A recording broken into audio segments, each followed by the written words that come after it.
Brought to you by Exabeam, I'm Steve Moore, and this is the new CISO. Steve, thanks so much for being here. For those that are listening and maybe not viewing, this is the first time we've had a video podcast, so we're going to split this up in a couple different ways. Steve has agreed to join us. We've known each other for years. As I always say, for the uninitiated, Steve, who are you and what do you do? Hi, everyone. Steve Lodin. I work at Sallie Mae currently. I run cybersecurity ops, sec engineering, threat and vulnerability management, and IAM teams at Sallie Mae. Been there 12 years now, just around the split. Sallie Mae had a split a little over 12 years ago, 2014, so 11 years ago. We split into Sallie Mae and Navient. Sallie Mae was retained the internet bank and personal student loans, and Navient did federal student loan servicing. Since then, as a company, we've definitely grown. We've had success in the student loan financing business, and still growing. Looking forward to it. You're currently in information security, but how'd you get your start in technology? In high school, I actually broke into the school. Yeah. To mess with computers. So physically broke in. Physically broke into the school. You don't hear that very often where people are trying to get into school. But we had, so I'm old. We had Apple IIs that we could go mess around with in a lab. And that was what really got me going on the computer side, was breaking into school and doing computer gaming, computer programming. What year was this? Probably 1982. 82, yeah. And I did it with a guy who was recently retired as the CIO for the major energy company here in the U.S. We broke in together. He ended up as CIO for energy, and I'd done the CISO side. We were both electrical engineering in college, and use that as the leap for us to get into security. Did you go to school together in college? Yep. We went to North Dakota State University, the Thundering Herd, the Bison that win every football championship on the non-bowl side. Right. Yeah, electrical engineering was my background, computer engineering. I got lots of stories there, but co-oping was really the key to get me into the industry. Mm-hmm. Co-op assignments. We were working for AC Sparkplug in Flint, Michigan. I ended up working in the advanced development for displays group. It's amazing. Slightly later on, we merged with Hughes Aircraft, Hughes Electronics. We took the fighter jet head-up displays and moved that into cars. Okay. So that whole HUD that you get in your car today came from development by merging with the technology in Hughes Aircraft. Interesting. It's like a spinoff of that, or repurposing of that technology. Exactly. So when did your job become more security related? So as an engineer, I was programming these custom displays in concept cars in advanced development. It's really cool to have reusable software, modular software back in the time, object-oriented programming. I was managing the computers that developed the software that went into cars. Okay. And I took that as my next step in development, managing Unix workstations globally for the company. I then specialized on the security side, public domain software installations, security of the workstations, making sure that everything's set up right. General Motors at the time, I don't know if they still do, but they had what's called the GM Fellowship Program. They basically selected 50 people in GM globally to go back to school. They would pay for your advanced degree and pay half your salary while you're at school. Amazing program. I looked at a bunch of different universities to consider. I chose Purdue Computer Science with a focus in computer security. This was back in the day, just after the Morris worm. Yeah. Computer security started to grow. And Spaff was the guy, as mentioned in the audience, that I wanted to learn under. So for those that don't know, some may not know, because he's still involved, but a little bit in a different role today. Tell us a little bit about Eugene. Dr. Eugene Spafford is a longtime professor at Purdue, previously at, I believe, Georgia Tech, but really was the key to understanding what happened on the Morris worm. Um, he ran what was called COAST at Purdue, a lab for security that's turned into Sirius since then. Really, the integration between industry, government, and security. And he was one of my pivot points in learning more about the whole attack scenario, the protection side, and getting introduced to some of the names in the industry at the time. I had breakfast with Larry Wall, who did Pearl, as an example, through Purdue's COAST program. Extremely well connected. Extremely well connected, and into NSA and the government side as well. Yeah, that program, at least at one point, he may have intentionally kind of dropped that, but he was part of one of the first schools to be one of their center of academic excellence. Exactly, COEs. Yep. And then later he got into a conflict with them, and they actually chose to unselect themselves. Interestingly enough, I thought you might have gone through the GM program into Kettering. Maybe was that an option too? So I do have a lot of friends. For example, the guy that did the mirrors that did the HUD in the windshield actually went to Kettering. A good friend of mine who now works for, by the way, Proofpoint as a data scientist. Interesting. Yeah. So strong connectivity there between that sort of automotive and then security. So that's the intro into InfoSec. When did you then get into leadership? So when I finished the GM fellowship, I was given two options of go to Detroit and work for GM headquarters or go to Detroit and work for Delco Delphi headquarters. I didn't want to go to Detroit. So I left and went to Ernst & Young as a manager in their ISAS program, which at the time was Information Security Consulting and Assessment. At the same time as George Kurtz, CEO of CrowdStrike, John Darbyshire, who spun up Archer. There was just an amazing group at E&Y doing security at the time then. I spent 2 years doing that in managing pen testing teams and assessment teams in the Ohio Valley. They wanted to move that to a national practice, and I had just had my second kid, so I looked at other options and went to work for Roche as a manager. I spent 6 months at Roche, and they came to me and said, "Oh, by the way, we're going to globalize IT. Would you like to move to Europe and run security?" On a little bit of a freak out for the family, we moved to Europe and spent 3 years. I was essentially global CISO for Roche Diagnostics Division. Met some amazing people in the security industry, security community in Europe. Some well-known hackers. Where'd you live in Europe? Spent a year and a half in Mannheim and 2.5 years in Basel, Switzerland. Oh, that's not cheap to live there. The company had a great expat program. I really enjoyed it, and it was an amazing experience. Kids were really young, so they went to international school. I was given that choice of, you've been here now 3 years. What are you going to do? Stay or go back after being in their global executive leadership program? We chose to bring the family back here. Happy that we did that. Still love the Indianapolis community. It's a great place to raise a family. Yeah. Was it hard to leave Europe? It was. And this was back in the day when you couldn't work in the same role anywhere in the world. Right. So I had to leave my role as CISO for the global organization, come back.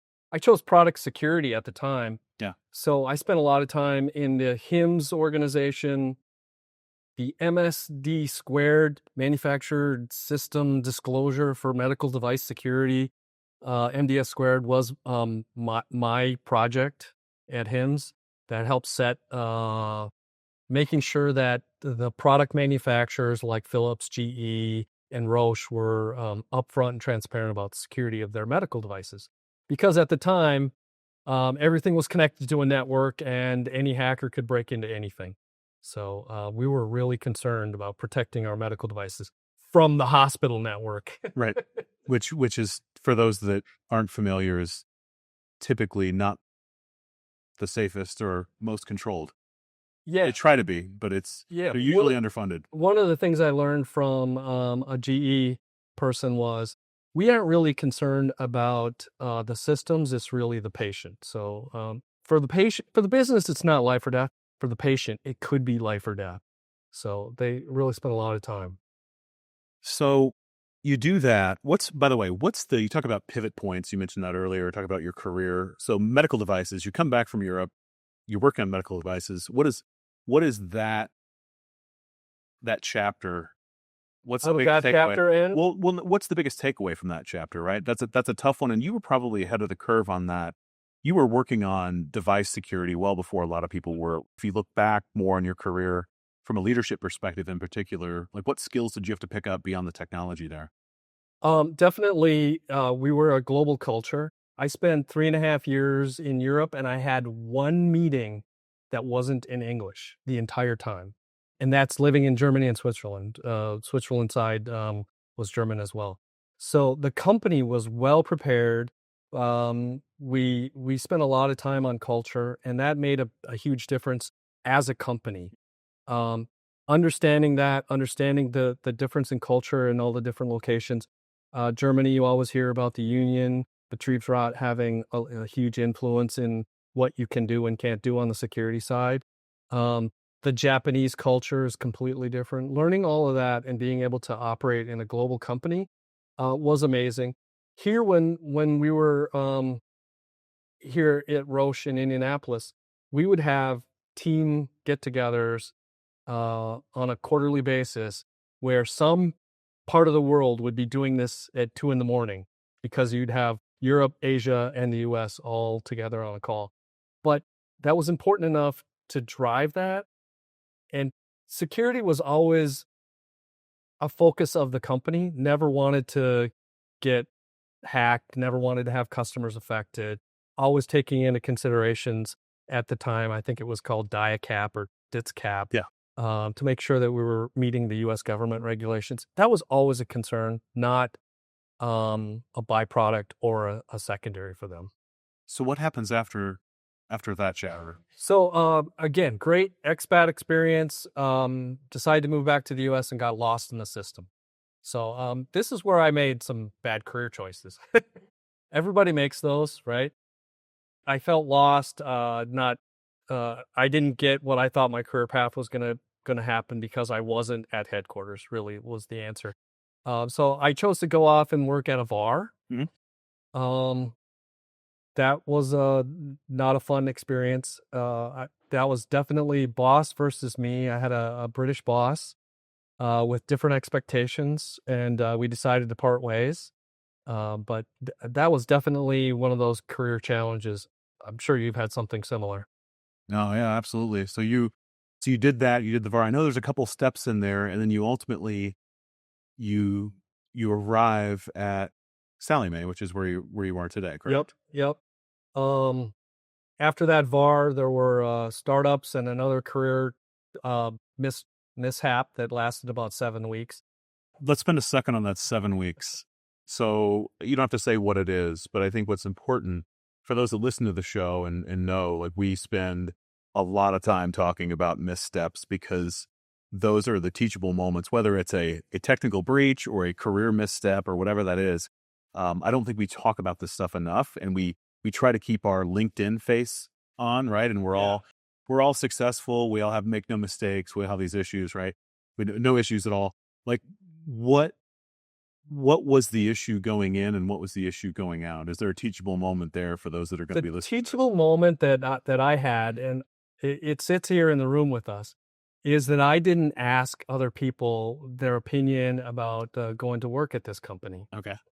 And the company was under multiple breach attorney-client privilege scenarios that they couldn't tell me ahead of time Uh, the reason why I was hired.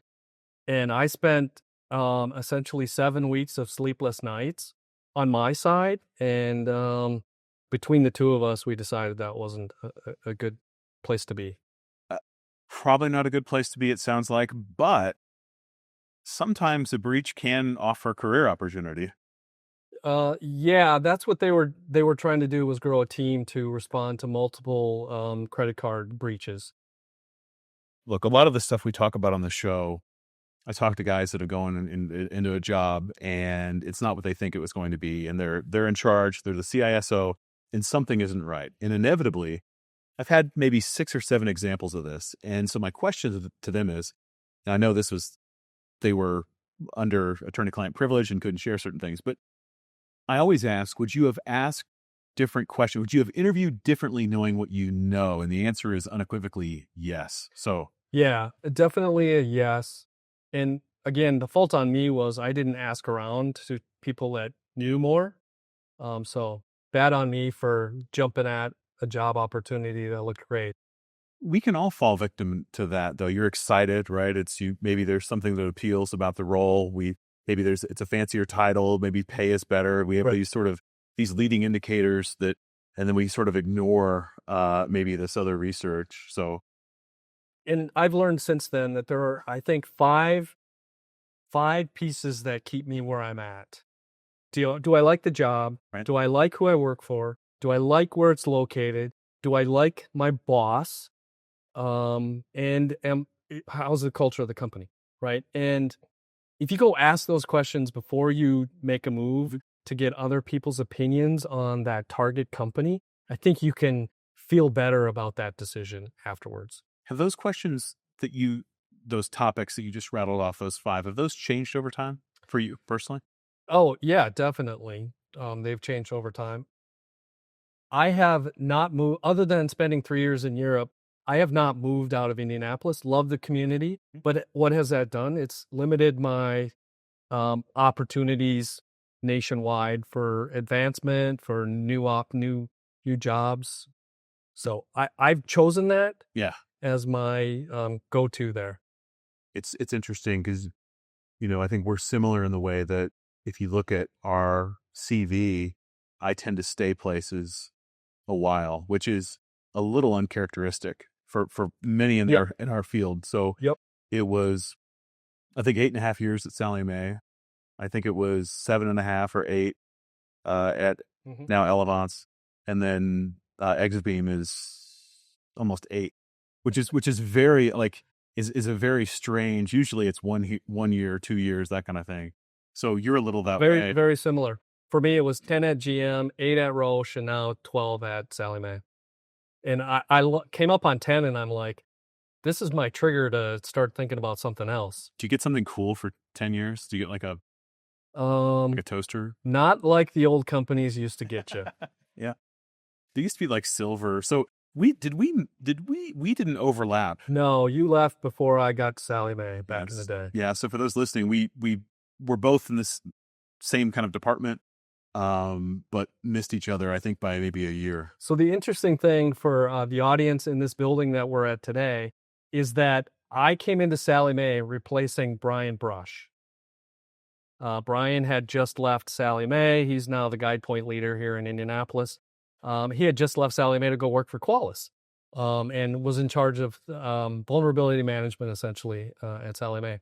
I replaced him, and we've all done really well since that time. I thank him all the time for leaving. That's fantastic. One of the things I want to talk about, it's actually a fairly sensitive topic, but it actually, you and I have another similarity. Not only do we probably stay in our role maybe longer than most might recommend, but we do so for, I think, our own reasons and good reasons. Randomly, we both had different but kind of a serious life medical event, kind of in the same window of time. And I remember you were kind of coming out of your situation, and I had sort of just come out of mine, and I saw you. I think we were both on the same panel. I don't know if they took pity on us. Yeah, it was a Downtown at yeah, the transit. GS3 Yeah. panel. Yeah. Yeah. And so, like, I don't want to dwell on the event because that's not important. But what I think is really important, at least to me, and I'd like to know your opinion, is it changed the way I think about a lot of things. It changed the way I thought about my ideal day, like literally down to, rather than thinking of as much big picture stuff, I'm like, if I'm living day to day, what is the formula for my ideal day? It changed the way I evaluate a bad day. Sort of when you're pissed off at work and I'm mad at my boss, or I'm mad at this thing or this political thing, it changed me in a lot of ways. Some ways it made me more mellow, in other ways it made me way more aggressive on certain things. So it's kind of a weird thing. You told me when you had your event that for you that I don't know if you remember telling me this, but it impacted others way more than you. Yeah. So it affects your team, right? When you're gone or you're ill, and it's a surprise, it affects the team. And that's really what I'm going with. How does this sort of career business resumption planning, like what did you learn out of that? Had the same situation. It impacted people at work more than expected. It wasn't planned. It was emergency-ish type thing and last minute type thing. So, yeah, unless you've gone through succession planning, you've put in delegates, you have, delegation and responsibility in action. Unless you do that ahead of time, it affects people. So, today, one of my leaders on my security engineering team basically was put into his first time with a meeting with the regulators and my boss. Um, and that was definitely a challenge for him. It affected him. He still talks about it today. Not being well prepared. We had just split the company. Um, so within about 6 months of that, we were still trying to figure out how to keep a company running, Right. not planning for succession, not delegating responsibilities. So he wasn't prepared for that. It affected him. Um, the good news for me is there was not significant long term effect.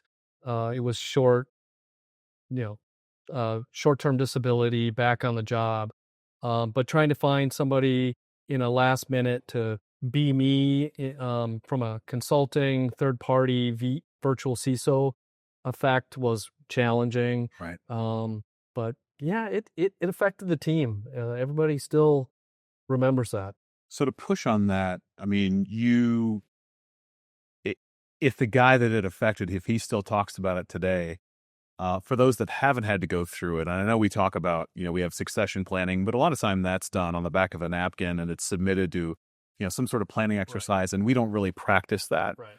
How does it get practiced? I mean, I have my own ideas, but I want to press on that. Like, how do we do that? How do we not have to? How do we safely simulate that before somebody has a medical situation? So, this is a side note, but it may be effective. We have tabletop exercises today that you do at the executive level and at operations level. We have done this in the past. You bring everybody into the room, and then halfway through, you're on vacation, you're on vacation, you're on vacation. The plane crashed. You're not available. Now, get all your delegates online and have them do it. Yeah. That's a really good test of making sure everybody knows processes, they know their role, and can, when the time comes and something like that does happen, they're prepared. Yeah. The tabletop exercise isn't something that you plan ahead of time, but doing it through that was a good experience on our side. Yeah, the big piece of advice I share, and those that listen to the show have heard me say this probably 10 times, is never make an introduction in a crisis.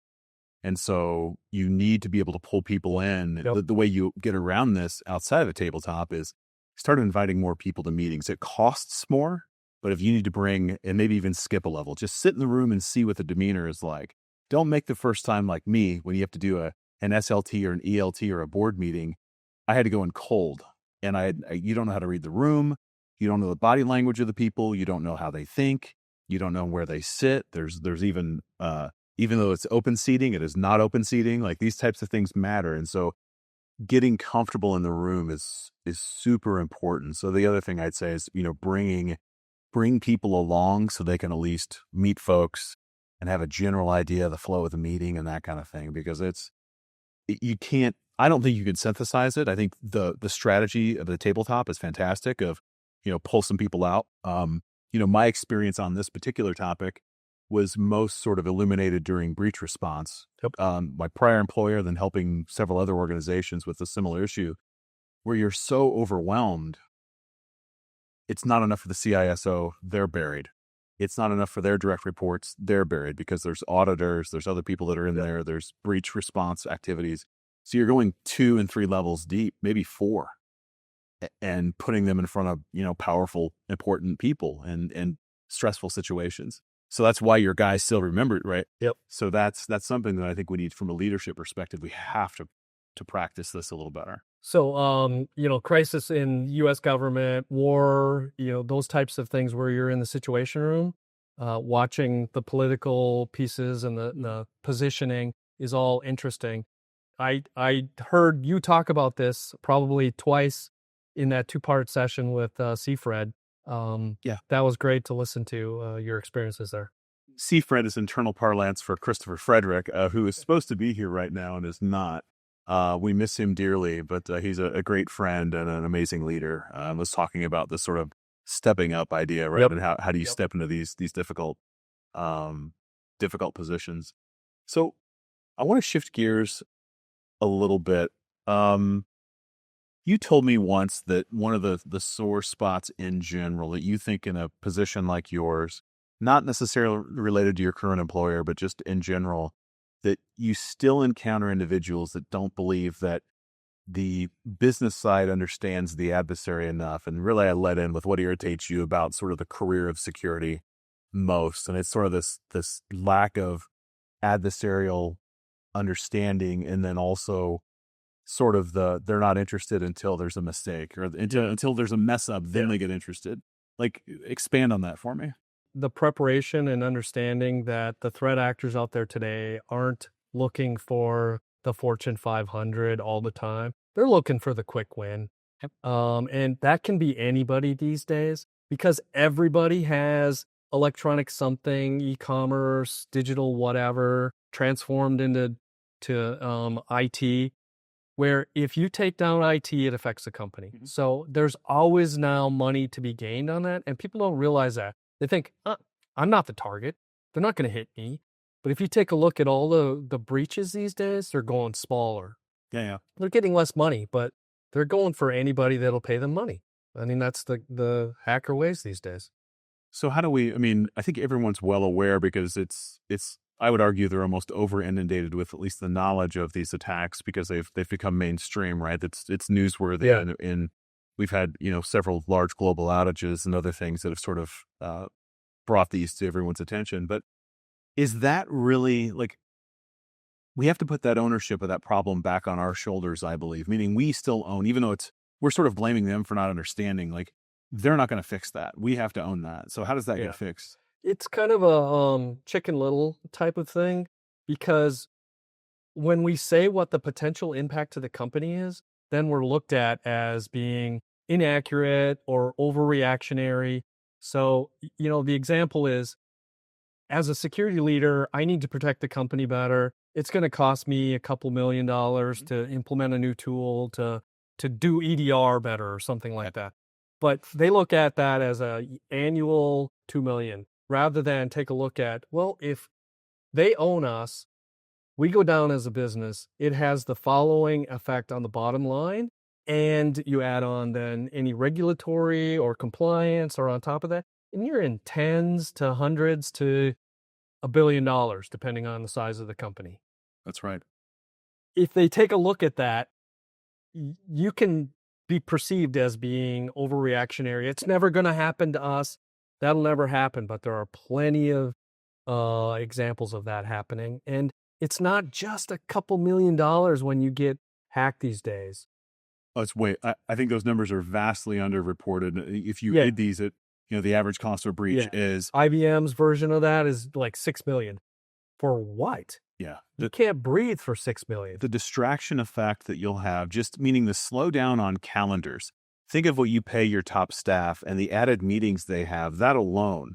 So the human resource effect is great. And by the way, the tail of that is very long, meaning it's not, well, the breach is over. It's a long tail of years. I had somebody ask a long time ago, I was speaking, they said, well, when is the breach over? How do you know when the breach is done? And it's a bit of a sort of a Dr. Seuss sounding thing, right? And it's like, to me, it's when the executives begin behaving the way they once behaved before. Yeah. So they have short memories, but the long tail is typically years of scrutiny from customers, audits, these sorts of things, right? So it's that $4 to $6 million is very, very low. especially when you think of all the Yeah. response work. And if you're a team, if you're on a company that develops technology for your solutions, you're losing innovation for months, years because they're focused on response, right? So it's not just that one little fix it and it's good. It's such a huge effect on that long term. Got a couple more questions, and we'll take some questions from the audience. One of the things I like to ask is, when you're done doing information security work, what do you do after that? Or what do you do as an adjunct? And I know one of the things you've done, at least in the past, is guest lecturing. So you were at Washington U at St. Louis, which is a beautiful school, beautiful campus. Um, when did you do that, and why? And more importantly, what did you get out of that? Right, you're a busy guy, so why do you choose to go? No, that's a great question because it was 9 hours of driving for a 2-hour presentation. Yeah, makes sense. But that really revolves around the Security Advisors Alliance that I'm part of. They asked for me to come over and talk about incident response. It was a great event. There were people in my industry that were there that contributed to the discussion on advanced incident response planning and preparation. But really, that was driven from the Security Advisor Alliance that we've been involved with for many years. The primary function of that for me was introducing kids to cybersecurity. Yeah. That's really what we spent a lot of time with. And you have also participated in that. That was quite a few years ago when Broad Ripple was still a high school. We had that event with the Broad Ripple High School and other schools here to talk to them about what is cybersecurity and why you should be considering that as opposed to McDonald's. Right. It's certainly, it's been the specific to that point, and I tell this. So my niece is studying computer security at Purdue, and I told her not to choose this degree. She was going to do something else, and I was like, "Look, you have to really love it. I think it's a great field. I think it's a great field to study, and I'm glad. But you have to really love it, because sometimes it's also it can tear you apart if you let it. Right? It can be this sort of, It can be 24/7. yeah. But I think, that's but going back to the guest lecturing though, like when you do that, I find it forces me to clarify my thoughts and Yep. really pressure test, because I'm speaking to kids, whether they're middle school, high school, or in college. There's a lot they don't know, and there's also a lot they do know. And you have to be, okay, what is it I really want them to know from this? And how am I focused enough where I actually help them where they are at their point in life, right? So Yeah. you're in there talking about IR. I assume these are graduate students or Yep. So I mean, Master's program. master's program. So like when you do that, I mean, I always gain something from it. What did you pull from that? And would you recommend other people do it as well, this sort of guest lecturing? Well, these were all employed by large companies in the St. Louis area. So there was definite shared discussion. What are you doing good? What do you find that works well for you in this process? Some of the companies there, Boeing, MasterCard. Yeah. So, Edward Jones, great companies. It was a really a good shared experience. Here's my learning. Here's what I've done. Here's what works for me. But what do you have in response? Yeah. So that's, you illuminated something there. So those folks that are there are doing this work daily and then going to school probably at an evening or afternoon. Yep. So that's a much different presentation because they're prepared. Yeah. Like they know what you're talking about. You're not explaining base information and that kind of thing. It's a lot different than the high school or college. Well, that's where I was going. Yeah. On the high school and college side, a lot of kids think cybersecurity is one thing, right? Cybersecurity. But it's a huge field, many different job types that you can pull yourself into. And I always nowadays say, basically, if you're worried about AI taking your job and as you're selecting a career in college, don't worry about the cybersecurity side, because the attackers are never going away. Right. So it's going to be an adversary. Yep. Right. There's always going to be somebody that finds a way around whatever solutions you put in place today. The attackers are there for the money, and it's there. So from that long term, what should I do for my life? Career moves that we always thought about when we were coming out of college. Right. Back then, those pick a company you work for the rest of your life. It's not that way now. Right. But yeah, that's what I would say. There's always going to be a job in cybersecurity. Yeah, absolutely. Thank you. Does anybody have any questions? Well, before we come up with one, to paraphrase, you're very even keeled, and you don't raise, you don't raise your voice. You don't have a temper. You kind of keeping equilibrium, as it's noted. Have you always been that way, and how do you maintain that? So that's probably the public side that you see of me. Inside a team, my team knows when I'm stressed because the F bombs are flying. We moved everything to the cloud in 2019. So we took a managed data center. We moved all of our assets into Amazon. And that was a very stressful time to make sure everything continued, that the business still ran, and super stressful in that process. And the F bombs were flying all the time in my discussions. So my team knew that I was stressed as well. That's not obviously not a good sign. I try to recognize that deficiency on my side and limit them to G bombs instead of F bombs.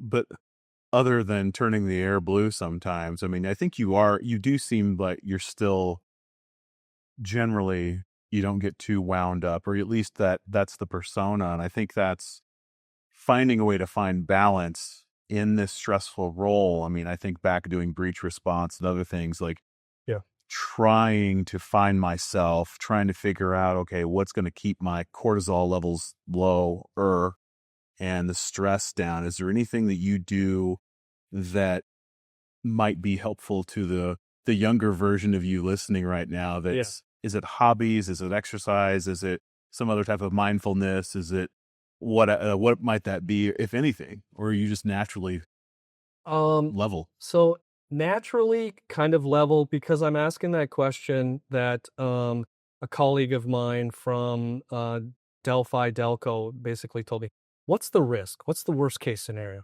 Think about that before you start to react and respond. So that kind of sets me at that level of, okay, is the company going to go under? No. Then let's adjust our response based on that real risk. On the side, I'm not Rory McIlroy throwing my clubs, but I do play golf, and it's fun to be with colleagues that understand the industry. We do that a lot here in Indy, and we can share stories privately on the golf course. It's one of the things I try to do as a personal measure is to ask, will this matter in 1 year? So if I think it might matter in 1 year, I still might need to be maybe a little bit wrapped around the axle about it. If it's not, I try to then maybe back off. That's saved me a couple of times. And then for me, always just make sure you get enough of your steps, and I'm always trying to move, right, and do that, just to kind of make sure I at least get that, do that for my body, even when it's no energy.